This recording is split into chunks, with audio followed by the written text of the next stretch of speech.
दोस्तों, इस वीडियो को देखने के बाद आप समझ पाएंगे कि आलस्य क्या है, यह कैसे पैदा होता है और इसे कैसे ख़त्म किया जा सकता है। एक बार आलस्य से परेशान एक व्यक्ति गौतम बुद्ध के पास जाता है और कहता है, मेरे अंदर में बहुत आलस्य है, इसकी वजह से अपने जीवन में कुछ नहीं कर पा रहा। जो मैं करना चाहता हूँ, इस आलस्य ने मुझे बहुत परेशान कर रखा है। इसकी वजह से मैं अपने जीवन में उन्नति नहीं कर पा रहा हूँ। कृपया आप मुझे इस आलस्य से छुटकारा पाने का कोई तरीका बताएं।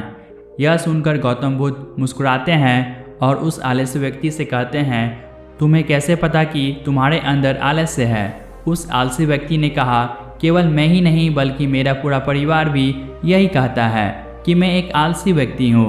बुद्ध ने कहा, क्या तुम मुझे इसका प्रमाण दे सकते हो कि तुम एक आलसी व्यक्ति हो? आलसी व्यक्ति ने कहा, मैं दे सकता हूँ। बुद्ध ने कहा, फिर प्रमाण दो। उस आलसी व्यक्ति ने कहा, मैं जानता हूँ कि सुबह उठना मेरे स्वास्थ्य और मेरे मन दोनों के लिए ही लाभकारी है, लेकिन मेरा आलस्य मुझे सुबह जल्दी उठने ही नहीं देता।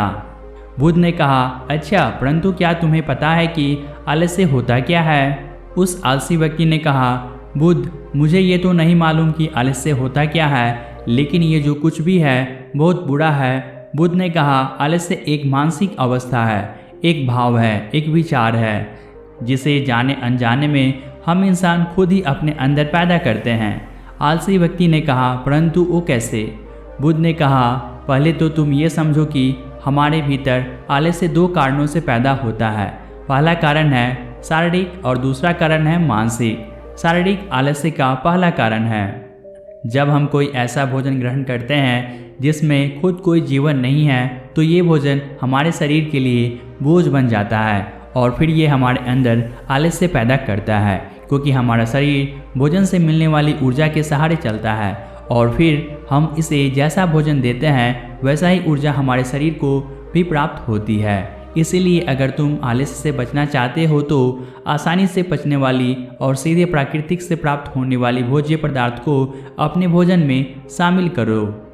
शरीर के स्तर पर आलस्य का दूसरा कारण है गलत तरीके से चलना, गलत तरीके से बैठना और गलत तरीके से लेटना। गौतम बुद्ध ने आश्रम के भिक्षुओं की तरफ इशारा करते हुए इस आलसी व्यक्ति से कहा, अगर तुम ध्यान से देखो तो तुम्हें आश्रम के इन सभी भिक्षुओं के चलने के, बैठने के और लेटने की अवस्थाओं में एक विशेष प्रकार का संतुलन नजर आएगा। जब ये चलते हैं तो इनके पैरों के बीच एक तालमेल होता है। जब ये बैठते हैं तो इनके रीढ़ की हड्डी एकदम सीधी होती है और गर्दन थोड़ी सी ऊपर होती है, और जब ये लेटते हैं तो इनका शरीर एकदम स्थिर होता है। इनके शरीर के किसी भी अंग पर कोई तनाव नहीं होता, जिसके कारण यह एक गहरी और आरामदायक नींद ले पाते हैं। इस आलसी व्यक्ति ने पूछा, बुद्ध, क्या पर्याप्त नींद लेना भी उतना ही जरूरी है? बुद्ध ने कहा, न कम न ज़्यादा, हमेशा ही पर्याप्त मात्रा में सोना लाभकारी होता है। अगर तुम आज रात पर्याप्त नींद में नहीं सोते हो तो तुम्हारा कल का पूरा दिन थकान और आलस से भरा होगा। इसीलिए पर्याप्त नींद भी उतनी ही जरूरी है। आलसी व्यक्ति ने कहा, बुद्ध, ये तो मैंने भी महसूस किया है। बुद्ध ने कहा, शरीर के स्तर पर आलस्य का तीसरा कारण है सुबह जल्दी ना उठना। यह सुन उस आलसी व्यक्ति ने कहा, हाँ, मैं तो सुबह जल्दी उठ ही नहीं पाता हूँ। बुद्ध ने कहा, तुम सुबह जल्दी तब उठ पाओगे जब तुम रात में जल्दी सोगे। बुद्ध ने आश्रम के भिक्षुओं की तरफ इशारा करते हुए कहा, इन भिक्षुओं को देखो, इन्होंने रात्रि में अपने सोने का एक निश्चित समय निर्धारित कर रखा है और यही कारण है कि रोज प्रातःकाल जल्दी उठने में सक्षम हो पाते हैं।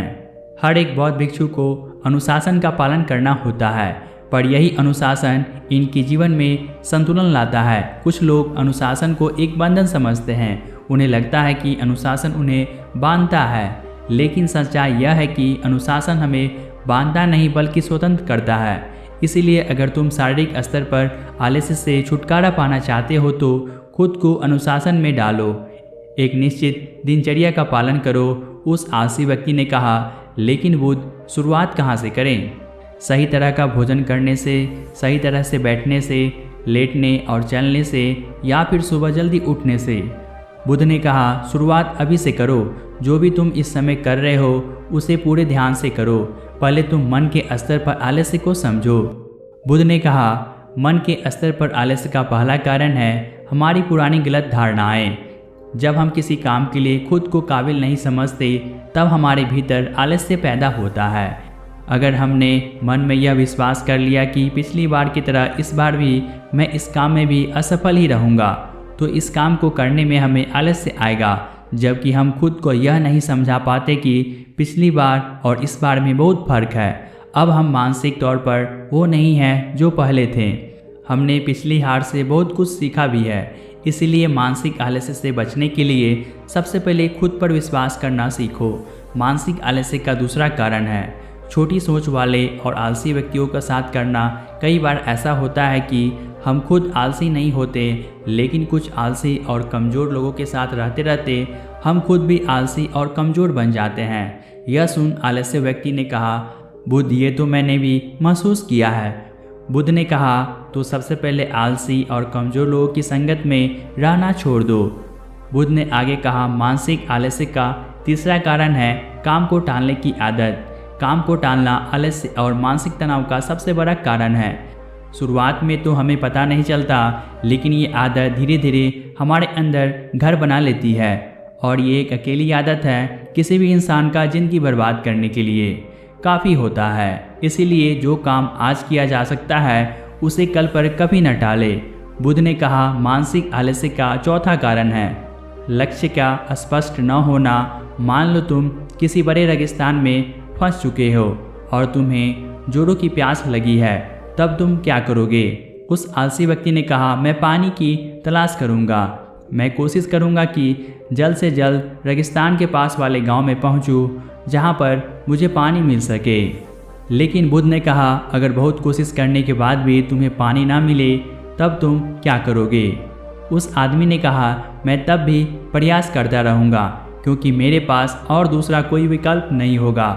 गौतम बुद्ध ने कहा, इंसान को आलस्य तभी घेरता है जब उसके पास कोई स्पष्ट लक्ष्य न हो या फिर उसके समक्ष बहुत से विकल्प उपलब्ध हो। इसीलिए लक्ष्य का निश्चित होना परम आवश्यक है। अगर तुम सुबह उठकर व्यायाम नहीं कर पा रहे हो तो उसका कारण तुम्हारी नज़र का स्पष्ट न होना। अभी तुम भविष्य में होने वाले रोग और उन रोगों से होने वाली पीड़ा को स्पष्ट रूप से महसूस नहीं कर पा रहे हो। बुद्ध ने आगे कहा, मन के स्तर पर आलस्य का पांचवा कारण है किसी काम को करने की कोई बड़ी वजह न होना। मान लो तुम बहुत से कीमती गहने लेकर सुनसान रास्ते से गुजर रहे हो। तुम चलते चलते थक चुके हो और तुम्हारा बैठने का मन कर रहा है और तुम एक बड़े से पेड़ के नीचे आराम करने के लिए बैठ जाते हो। तुम अभी बैठे ही थे कि तुमने देखा कि दूर से कुछ डाकू तुम्हारी तरफ भागे आ रहे हैं। तो क्या ऐसी परिस्थिति में भी तुम्हारा आलस्य तुम्हें भागने से रोक सकेगा? नहीं ना। तो मेरी एक बात को ध्यान से समझो, तुम्हारा आलस्य केवल तुम्हें उन्हीं कामों को करने से रोक सकता है जिन्हें करने की तुम्हारे पास कोई बड़ी वजह नहीं है। वह आलसी व्यक्ति कहता है, आपका बहुत बहुत धन्यवाद, अब से मुझे आलस्य का सारा खेल समझ आ गया। गौतम बुद्ध कहते हैं, मेरी एक बात हमेशा याद रखना, जहाँ स्पष्टता है और काम को करने की कोई बड़ी वजह है, वहाँ आलस्य हो ही नहीं सकता। दोस्तों, कैसी लगी यह कहानी? आप हमें ज़रूर से कमेंट सेक्शन में बताइएगा। साथ ही ऐसे ही मोटिवेशनल स्टोरी के लिए आप हमारे चैनल को सब्सक्राइब कीजिए, साथ ही वीडियो को लाइक कीजिए।